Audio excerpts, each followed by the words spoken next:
we declare our rank on this earth to be a man, to be a human being, to be respected as a human being, to be given the rights of a human being in this society, on this earth, in this day, which we intend to bring into existence by any means necessary. In the scorching hotbed of racial tension that was 1960s America, one man stood tall, unwavering in the pursuit of equality and justice: Malcolm X. One of the first things that the independent African nations did was to form an organization called the Organization of African Unity. The purpose of our organization of Afro-American Unity, which has the same aim and objective: to fight whoever gets in our way.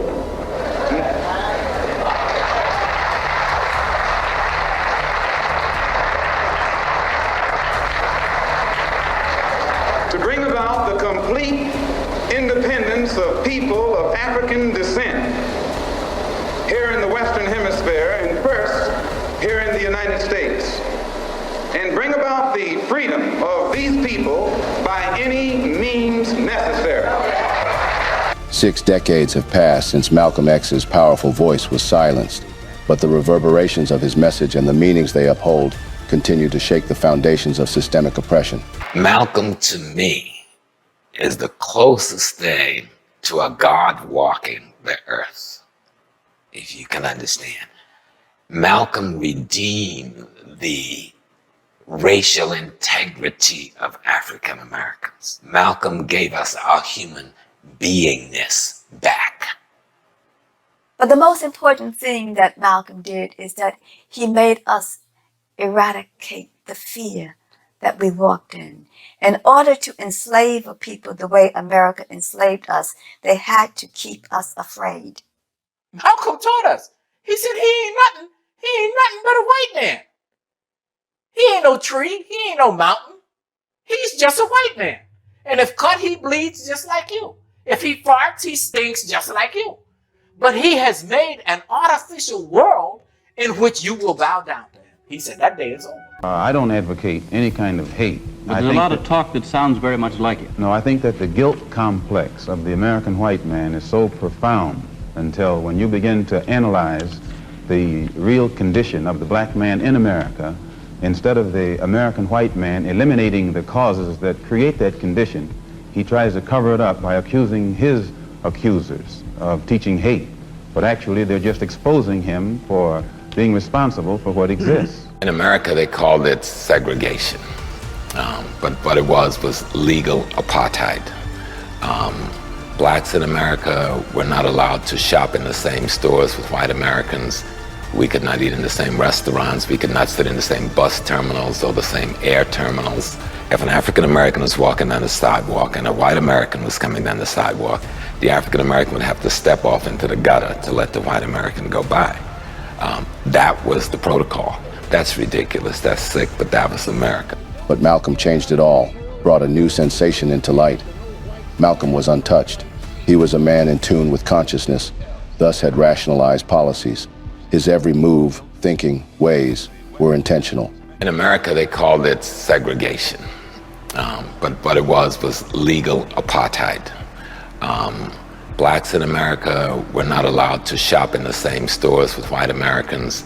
We could not eat in the same restaurants. We could not sit in the same bus terminals or the same air terminals.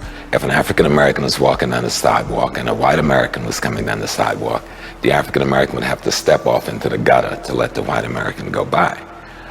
That was the protocol. That's ridiculous, that's sick, but that was America. My grandfather was threatened by the Black Legion, who was a white racist organization. He was hung. He broke the branch. They put him on the train tracks. They cut him in half, severed him, not completely. He wasn't dead, so they shot him. When my grandmother tried to claim the insurance, they wouldn't give it to her because they said he committed suicide and she had to prove he was murdered, which was not going to happen to white men in the 1930s in Michigan. She had a nervous breakdown. The state institutionalized her and separated the younger kids, one being my father. Early in life, Malcolm is a rebel and soon a delinquent. A drug user and burglar, he is sentenced to 8 years in prison for breaking and entering. Malcolm's life as a criminal was formed from the cruel institutions of his surroundings. But Malcolm's life as a religious man, civil rights activist, preacher, and a force of liberation was formed by the determination of his soul. Mr. Muhammad taught that most of the Bible was prophecy, not history. It was things that prophets saw were going to happen. And Malcolm accepted that concept of religion. He saw himself prophetically as Paul. He saw Mr. Muhammad as Jesus. And because of this, he acted with a strength, a force, and a surety that an ordinary person could not use. The purpose of our organization is to start right here in Harlem, which has the largest concentration of people of African descent that exists anywhere on this earth. There are more Africans here in Harlem than exist in any city on the African continent, because that's what you and I are, Africans. Malcolm traveled the country preaching his gospel and also preaching black unity and economic liberation. They say that the most powerful bloc in the UN are the African Asian bloc. These are the poor nations, yet they carry more weight in this political body than the nations do who have all the money. Why? Because no matter how wealthy America is, she only has one vote. You and I have to look at this and understand this, that the ballot is as powerful as the bullet. At least they're both important. And if you don't use the ballot, you're going to have to use the bullet. And this is where he stayed. Malcolm, when it came to the Honorable Elijah Muhammad, and very seldom would he even use the name without using the title, the Honorable Elijah Muhammad. So he was really dedicated to the Honorable Elijah Muhammad, and he was really dedicated to making as much progress as possible and to uplift the African Americans, bringing the Honorable Elijah Muhammad forward to the American public. The Honorable Elijah Muhammad's son called Malcolm the perfect follower. That's correct. The perfect follower. That is correct. Malcolm could hardly make a sentence without making reference to the name Honorable Elijah Muhammad. This goes a great deal to reveal how strongly bonded he was with his once-upon-a-time leader. This was why his findings concerning a man he looked up to as a messiah got his trusting heart undoubtedly broken. It must have been an unhealing pain. The Honorable Elijah Muhammad teaches us that God now is about to establish a kingdom on this earth based upon brotherhood and peace. And the white man is against brotherhood, and the white man is against peace. His history on this earth has proved that. Nowhere in history has he been brotherly toward anyone. The only time he's brotherly toward you is when he can use you, when he can exploit you, when he can oppress you, when you will submit to him. And since his own history makes him unqualified to be an inhabitant or a citizen in a kingdom of brotherhood, the Honorable Elijah Muhammad teaches us that God is about to eliminate that particular race from this earth. His words, like thunder, still echo through the ages, awakening minds from mental poverty, stirring hearts from apathy, and inspiring generations to rise up against injustice. The Charter of the United Nations, the Universal Declaration of Human Rights, the Constitution of the United States, and the Bill of Rights are the principles in which we believe, and that these documents, if put into practice, represent the essence of mankind's hopes and good intentions, so that the welfare and well-being of our people will be assured. We are resolved to reinforce the common bond of purpose between our people by submerging all of our differences and establishing non-sectarian constructive programs for human rights. We hereby present this charter. Number one, the establishment. The Organization of Afro-American Unity shall include all people of African descent in the Western Hemisphere. In essence, what it is saying, instead of you and me running around here seeking allies in our struggle for freedom, in the Irish neighborhood or the Jewish neighborhood or the Italian neighborhood, we need to seek some allies among people who look something like we do. And once we get their allies. This was at Audubon Ballroom, the year 1964, and Malcolm was at this point in his prime, submerged only in the aim for nothing other than black liberation and empowerment. It's time out for you and me to stop running away from the wolf, right into the arms of the fox, looking for some kind of help. That's a drag. Number 2, self-defense.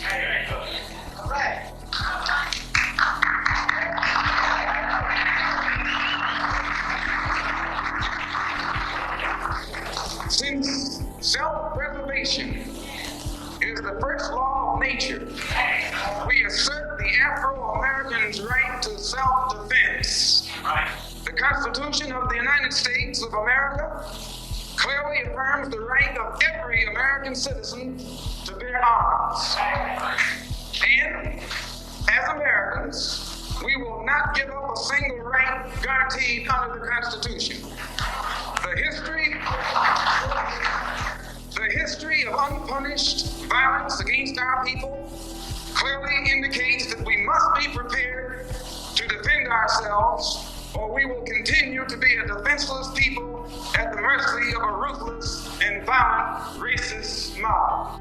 Born Malcolm Little, he rose from the ashes of a system designed to crush his spirit to become one of the most influential voices of the 20th century. Mr. O'Connor. What is your real name? Malcolm X. Is that your legal name? As far as I'm concerned, it's my legal name. Have you been to court to establish this? I didn't have to go to court to be called Murphy or Jones or Smith. Excuse me for answering you this way. That's if all right. a Chinese person were to say his name was Patrick Murphy, you would look at him like he's insane, because Murphy is an Irish name, a European name, or the name that has a Caucasian or white background. And a yellow person, Chinese is a yellow man, and he has nothing to do or no connection whatsoever with the name Murphy. And if it doesn't look proper for a person who is yellow or Chinese to be walking around named Murphy or Jones or Johnson or Bunch or Powell, I think it would be just as improper for a black person or the so-called Negro in this country, as we're taught by the Honorable Elijah Muhammad to walk around with these names. And therefore he teaches us that during slavery, the same slave master who owned us put his last name on us to denote that we were his property. So that when you see a Negro today who's named Johnson, if you go back in his history, you'll find that he was once his grandfather or one of his forefathers was owned by a white man who was named Johnson. Scrapping out the name Little from his first name and replacing it with X, Malcolm's transformation from a victim of systemic racism to a vocal critic of oppression is a testament to the human capacity for growth, resilience, and redemption. His name is Bunch. His grandfather was owned by a white man that was named Bunch. Would you mind telling me what your father's last name was? My father didn't know his last name. My father got his last name from his grandfather, and his grandfather got it from his grandfather, who got it from the slave master. The real names of our people were destroyed during slavery. Was there any line, any point in the genealogy of your family when you did have to use the last name? And if so, what was it? The last name of my forefathers was taken from them when they were brought to America and made slaves. And then the name of the slave master was given, which we refused. We rejected that name today. You mean you won't even tell me what your father's supposed last name was or gifted last name was? I never acknowledged it whatsoever. Let me ask you about the status of Elijah Muhammad. First of all, is he ill? I spoke to him today. He's in better health than he has been. He's suffering from asthmatic bronchitis. Is that why he didn't attend your rally on last Tuesday? The only reason that he didn't attend was his ill condition. And the weather here, especially on that particular day, was of such nature that it would have been almost insane for him to come. Well, now, did you hold that meeting last Tuesday because it coincided with the general election, the primary election? I think if you study the history of Mr. Muhammad's work and religious work in this country, we've had our convention on February the 26th every year for, I think, the past 33 years. Well, now, while you don't care to discuss your former name or the name that the slave master gave to your antecedents, it is a matter of record that Muhammad's last name was Poole, Elijah Poole. No, that's the name that his slave master gave to his grandfather or great-grandfather, but that's not his name. Well, his mother and father thought when they called him Elijah Poole that was his name. They didn't know any better. Well, if they didn't know any better or not, they thought that was his name. Yes, sir. But, So sir, what I'm trying to find out is when did he cease to be Elijah Poole and get to be Elijah Muhammad? in 1931, I think it was, in Detroit, he was taught the true history of our people and made aware at that time that he was wearing an English name, and by not being an Englishman, he looked out of place. Malcolm X's fearless critique of racism, imperialism, and oppression exposed the dark underbelly of American society, forcing a nation to confront its own hypocrisy and injustices that had been perpetuated against black people for centuries. But don't scare Negroes today with no badge or no white skin or no white sheet or no white anything else. The police the same way. They put their club upside your head and then turn around and accuse you of attacking them. Every case of police brutality against a Negro follows the same pattern. They attack you, bust you all upside your mouth, and then take you to court and charge you with assault. What kind of democracy is that? What kind of freedom is that? What kind of social or political system is it when a black man has no voice in court, has nothing on his side other than what the white man chooses to give him? My brothers and sisters, we have to put a stop to this, and it will never be stopped until we stop it ourselves. They attack the victim, and then the criminal who attacked the victim accuses the victim of attacking him. Yes, sir. This is American justice. Yes, sir. That's right. This is American democracy. And those of you who are familiar with it know that in America, democracy is hypocrisy. Now, if I'm wrong, put me in jail. But if you can't prove that a democracy is not hypocrisy, then don't put your hands on me. He would go all out, never hesitated with any words in his chest, his message resonating deeply with many, inspiring a new generation of activists and ordinary citizens to take action. We declare our rank on this earth to be a man, to be a human being, to be respected as a human being, to be given the rights of a human being in this society, on this earth, in this day, which we intend to bring into existence by any means necessary. We do not endorse Martin Luther King's philosophy of turn the other cheek. We don't turn the other cheek to anyone. And it should be made known that anytime these brothers are attacked, when they know they're in the right, those brothers have the right to retaliate to the fullest extent of their ability with the help of our God. His message of self-love, self-defense, and self-determination empowered black people to reclaim their identity, their confidence as a people, and their rights as humanity. Malcolm, in his earnest dedication, became popular.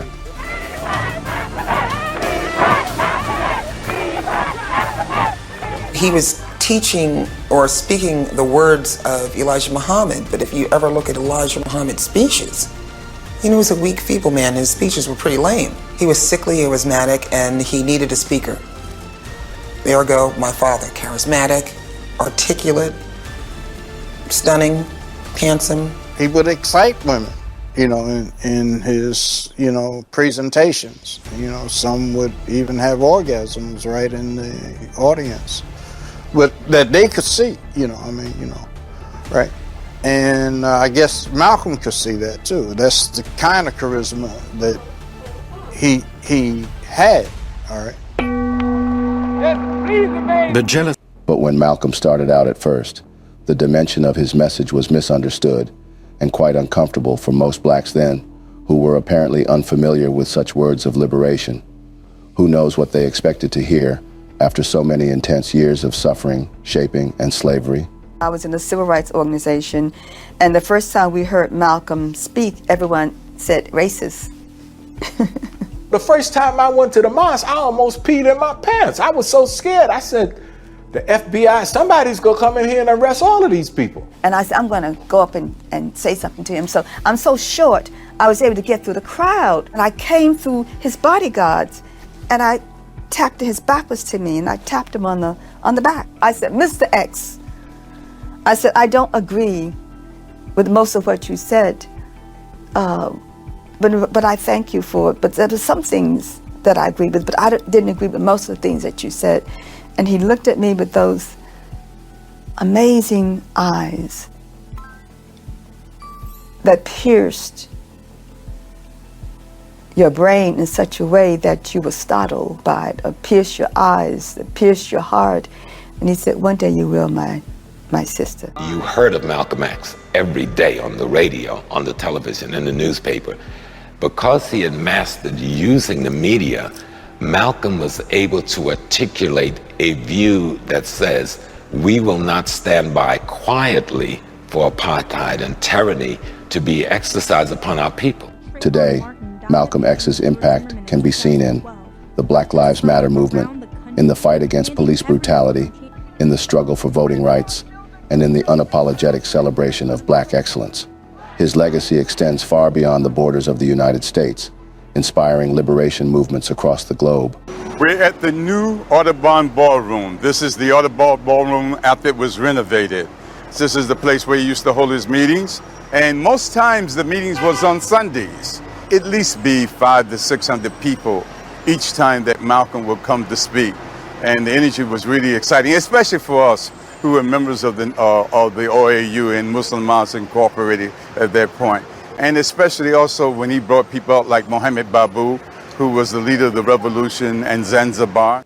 Malcolm X's words remain a clarion call to action, a reminder that freedom is not a gift, but a right that must be fought for and defended. As we navigate the complexities of our modern world, we would do well to remember his wisdom. Education is the passport to the future, for tomorrow belongs to those who prepare for it today. Without education, you're not going anywhere in this world. The future belongs to those who prepare for it today. Let us continue to draw inspiration from Malcolm X's unwavering commitment to justice, equality, and human rights. Let us honor his legacy by staying vigilant, staying vocal, and staying committed to the fight for a world where all people can live with dignity and respect. That brings us to the end of yet another stimulating video. Support our works by hitting the thumb button, share with friends and families to keep spreading our eye-opening Black narrative, and subscribe to stay tuned in with us for more mind-reforming contents in the way. We're glad to have you with us on this journey. Thank you for watching, and see you in the next video.